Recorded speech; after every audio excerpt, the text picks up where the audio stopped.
Hello everyone, welcome to this lecture series on finite element method.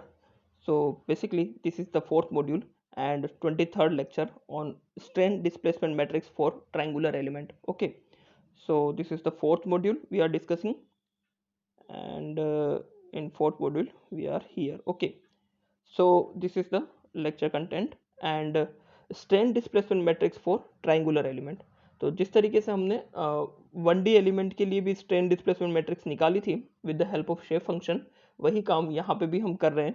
ठीक है, तो सबसे पहले क्या करेंगे, हम शेप फंक्शन लिखेंगे. तो आप देख सकते हैं किसी भी आर्बिट्री पॉइंट यू का एक ट्राइंगल के अंदर किसी भी आर्बिट्री पॉइंट पी का जो डिग्री ऑफ फ्रीडम होगा उसको हम u और v x और y डायरेक्शन में इस फॉर्मूले से दे सकते हैं, जो कि हमने लास्ट क्लास में डिस्कस करा था शेप फंक्शन के अंदर.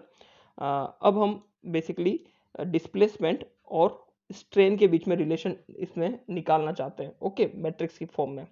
तो हमें पता है कि बेसिकली हमारे पास दो तरह के स्ट्रेन होते हैं, नॉर्मल स्ट्रेन और shear strain. Normal strain x और वाई डायरेक्शन में हमारे पास ये होते हैं एप्सिलॉन एक्स और एप्सिलॉन वाई.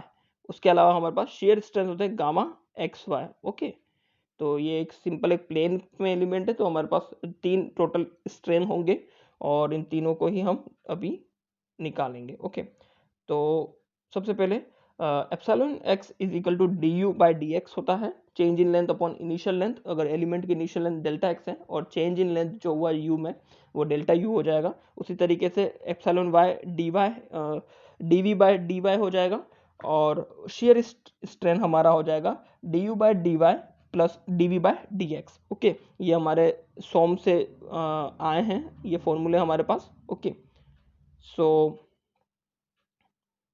स्टार्ट करते हैं यहाँ पे. तो यहाँ पे मैं u की जगह ये वैल्यू पुट करूंगा, तो इसको डेल्टा एक्स से मैं अगर डिफ्रेंशिएट करूंगा तो ये आ जाएगा del n one d x u one plus del n two d x by d x into u two और del n three upon d x u three. उसी तरीके से इसको v इक्वेशन को मैं y से डिफ्रेंशिएट करूंगा तो मेरे पास ये आ जाएगा. और जब मैं स्ट्रेन शेयर स्ट्रेस की शेयर स्ट्रेन की बात करूंगा तो उसमें डी यू को मैं डी वाई से मुझे डिफ्रेंशिएट करना है, तो मेरे पास ये पार्ट आ जाएगा और देन उसको ऐड करना है मुझे डी वी को डी एक्स से डिफ्रेंशिएट करके, तो ये पार्ट आ जाएगा. ठीक है, तो टोटल हमारे पास यहाँ पे तीन इक्वेशन आ गई हैं अलग अलग स्ट्रेन के बारे में. पहली equation, this is the second equation और this is the third equation.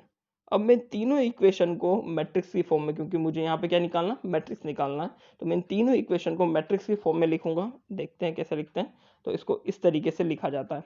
ठीक है, सिग्मा एक्स सिग्मा वाई और सॉरी सिग्मा बोल रहा हूँ मैं. This is epsilon x epsilon y and epsilon sorry del gamma gamma x y. Okay, so यहाँ पे ये हो जाएगा और ये कोफिशिएंट मैट्रिक्स आ जाएगी और यहाँ पे ये अननोन्स मेरे पास जो हैं u1 v1 u2 v2 और u3 v3 हमारे पास यहाँ पे ये आ जाएंगे.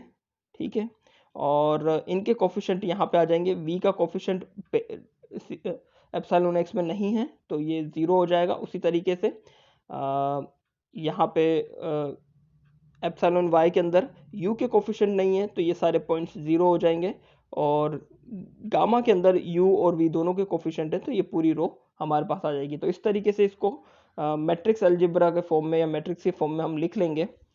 अब हमें क्या करना है, इनकी वैल्यूज पुट करनी है यहाँ पे. तो हमें पता है हमने लास्ट क्लास में शेप फंक्शन डिराइव किए थे n1 n2 और n3. अब n1 n2 n3 को डेल्टा एक्स और डेल्टा वाई से डिफ्रेंशिएट करना है.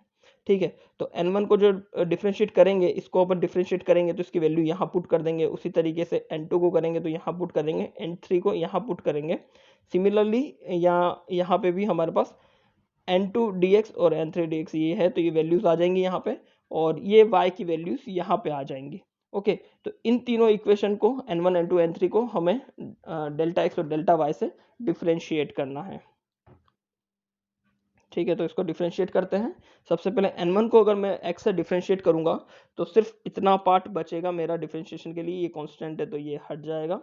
ठीक है, पार्शियल डिफ्रेंशिएशन कर रहे हैं तो इसीलिए यहाँ पे सिर्फ बचेगा Q1/2a। सिमिलरली N2 को अगर मैं करूँगा तो इतना पार्ट बचेगा, बाकी सब कैंसिल हो जाएगा। उसी तरीके से ये पार्ट ये बचेगा N3 Q3 होगा, सॉरी यहाँ पे थोड़ी सी मिस्टेक है, ये Q3 होगा। ओके, कोई दिक्कत नहीं, यहाँ पे सही लिखा हुआ मैंने।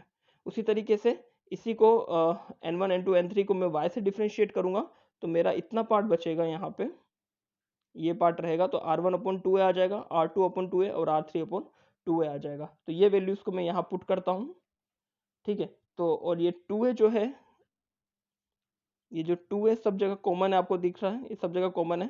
तो इस 2a को मैंने इस 2a को मैंने इस ब्रैकेट से बाहर निकाल लेता हूँ। ओके, इसको कॉमन बाहर निकाल दिया और ये मैट्रिक्स मेरे पास आ गया। ये basically Q1 0, Q2 0, Q3 0, 0 R1 0 R2 0 R3 और R1 Q1 R2 Q2 R3 Q3। और यहाँ पे हमारे ये नोड्स के डिस्प्लेसमेंट या फिर डिग्री ऑफ फ्रीडम लिखे हुए हैं।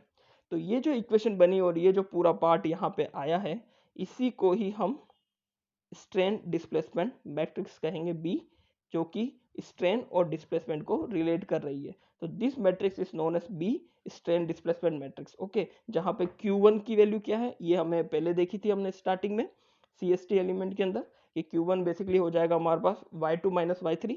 उसी तरीके से Q2 हो जाएगा y3 माइनस y1 और Q3 हो जाएगा y1 माइनस y2। और ये R1 R2 R3 की वैल्यूज है, ये हमने पहले CST एलिमेंट के अंदर ये चीज हम पहले ही देख चुके हैं। ओके, अब हम जब इस एलिमेंट स्टिफनेस मैट्रिक्स निकाला था हमने, उस केस में हमें k की वैल्यू जो थी हमारे पास b transform d b t e a. अभी टी ई ए तो ये जनरली हमारे पास होता है, एलिमेंट का एरिया और थिकनेस हम खुद ही डिफाइन करते हैं तो ये हमारे पास होता है। बट बी ट्रांसपोज और डी बी निकालना होता है। तो अभी हमने फिलहाल जो बी निकाल लिया है, स्ट्रेन डिस्प्लेसमेंट मैट्रिक्स निकाल लिया है और उसका ट्रांसपोज भी हम इजीली ले सकते हैं, तो वो निकल जाएगा। अब हमारे पास डी बचेगा जो कि हम मटेरियल प्रॉपर्टी है, बेसिकली मैट्रिक्स है। तो ये हम नेक्स्ट लेक्चर में निकालेंगे और जैसे ही हमको ये सारी चीज़ें पता पड़ जाएगी बी डी टी ए वगैरह, तो हम उसे F इजिकल टू क्यू के क्यू के फॉर्म में पुट कर देंगे। और अगर हमें नोडल फोर्सेस पता है तो हमें नोडल डिस्प्लेसमेंट या फिर डिग्री ऑफ फ्रीडम भी हम इजीली निकाल पाएंगे। ओके, सो आई होप आपको समझ में आया होगा कि हमने ये स्ट्रेन डिस्प्लेसमेंट मैट्रिक्स जो हमने निकाली है वो कहाँ काम आने वाली है, हमारे अल्टीमेटली स्टिफनेस मैट्रिक्स को बनाने के लिए काम आने वाली for 2D element. Okay, so next class में हम देखेंगे कि इस डी को कैसे निकालना रहा या डी की वैल्यू क्या होगी, उसको हम नेक्स्ट क्लास में देखेंगे। आई होप आपको ये लेक्चर समझ में आया होगा। आपको कोई डाउट हो आप कमेंट सेक्शन में पूछ सकते हो और आपको लेक्चर पसंद आया तो please like share and subscribe. Thank you everyone.